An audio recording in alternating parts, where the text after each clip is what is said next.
penyembelian itu harus pakai bismillah. Kalimat harus ini harus dengan arti taruhan sah tidak sah, apa harus sebagai etika, apa harus sebagai supaya kebiasaan baik ini bertahan. Saya ulang lagi ya, misalnya Pak Arifin dawuh teng jenengan cung nyembelih pitik kudu maca bismillah. Kalau kamu memotong hewan harus baca bismillah. Kata harus itu apa artinya syarat sah, sehingga kalau tidak baca tidak sah. Apa keharusan dalam makna etikanya harus baca bismillah. Jadi urusannya hanya apa? Etika atau afdoliyah. Atau kita tidak ingin kultur baca bismillah itu hilang, sehingga barang tidak wajib pun kita wajibkan supaya kultur baca bismillah itu tidak hilang. Nah, Imam Syafi'i itu milih yang tidak wajib, itu hanya urusan etika.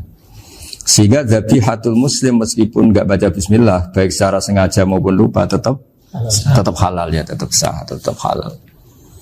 Tapi beberapa ulama mengatakan baca bismillah itu wajib dan menjadi syarat sah.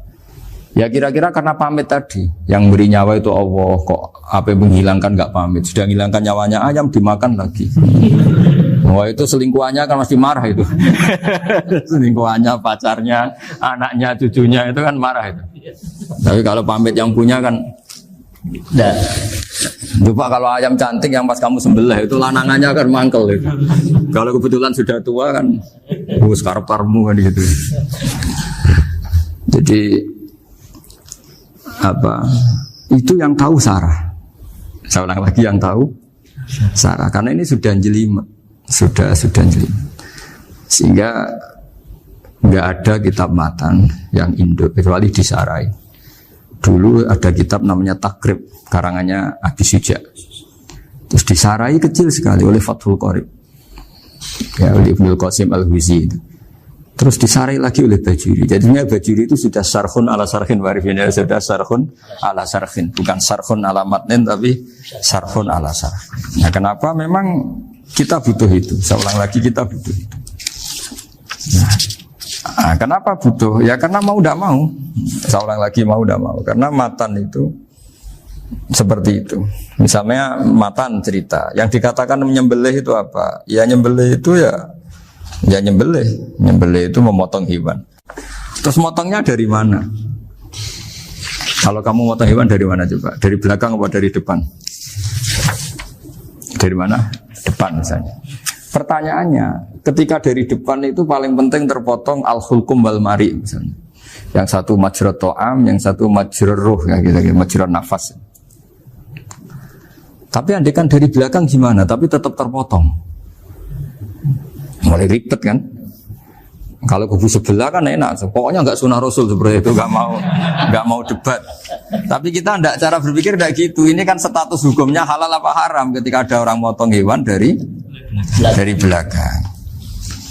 Nah, terus kita berdebat kan, mesti berdebat itu mau dibilang haram, nyatanya memenuhi syarat apa tadi pemotongan. Hukumnya kena, amarinya kena. Mau dibilang halal, jangan-jangan pitiknya sudah pingsan, sudah mati karena dogrok-dogrok dari belakang. Nah, itu terus ulama debat. Nah, kan mungkin juga, ya kan, pitiknya sudah setengah kena corona, pingsan terus, ya kan, sudah pingsan terus digorok. Nah seperti ini mau tidak mau kita harus detail. Detail artinya yang dikatakan menyembelih itu apa? Ya nanti tak bacakan, tapi kita beri di Bajiria sekaligus ijazah untuk jenengan semua. Saya tadi alhamdulillah ketemu Pak Arifin lama, ngendikan panjang lebar tentang pentingnya ilmu. Yang dikatakan menyembelih adalah mematikan hewan yang hidup dengan kaifiyah syariah.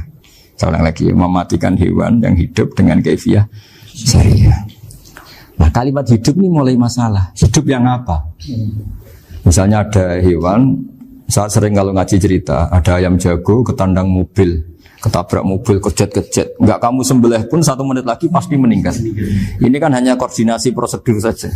Karena prosedur ayam mati harus kejet-kejet, enggak boleh enggak langsung peletes mati, enggak boleh. Nah pertanyaannya ketika kejet-kejet ini kamu sembelih, itu halal apa enggak? Wong andekan enggak disembelih juga sudah mati. Artinya enggak penyembelihan ini kan enggak memberi kontribusi pematian, tapi enggak ngefek. Gitu. Makanya terus ada perdebatan. Ada hayatun mustaqirrah, ada hayatun ittirariyah, ada harokatu masbuh. Itu kalau enggak sarah enggak bisa. Lalu pertanyaan nakalnya begini. Saya itu betul pernah ngalami itu. Wayam jago itu kan mahal, apalagi kalau Bangkok kan. Saya pas jalan-jalan sama anak saya, sama jalan-jalan mau ke pasar itu di pertolongan duar mak. Kusik halal tuh orang, kadang tanya orang awam, halal kata saya. Gitu. Padahal andai kan tidak disembelih ya pasti mati. Suatu saat ada yang mengkonfirmasi lagi. Saya bilang kalau kiai ya tidak pantas makan ayam gitu, tapi kalau kamu tidak kiai ya pantas saja. Daripada rata halal lo geremeng eman kan ribet. Nah sebetulnya itu dalam mazhab Syafi'i itu tidak halal karena dia sudah tidak punya hayatun mustaqirrah. Karena tadi setengah menit lagi atau 1 menit lagi pasti mati. Kan dia belum mati karena koordinasi Israel saja, tetap yang nyambil itu. Tetap kan nggak segampang itu kan, tetap prosedur apa? Jalankan SOP. SOP-nya harus ada. Nggak boleh mati selonang-selonang itu, nggak boleh. Tetap ada SOP kata Warifun ada SOP. Beliau kalau sama saya bisa guyon kalau. Nah, tapi misalnya nanti pertanyaan, tapi dalam mazhab Maliki itu diabaikan, hayat mustaqirrah, hayat ittirariyah, hayat itu diabaikan. Cara berpikir Imam Malik lebih matematis.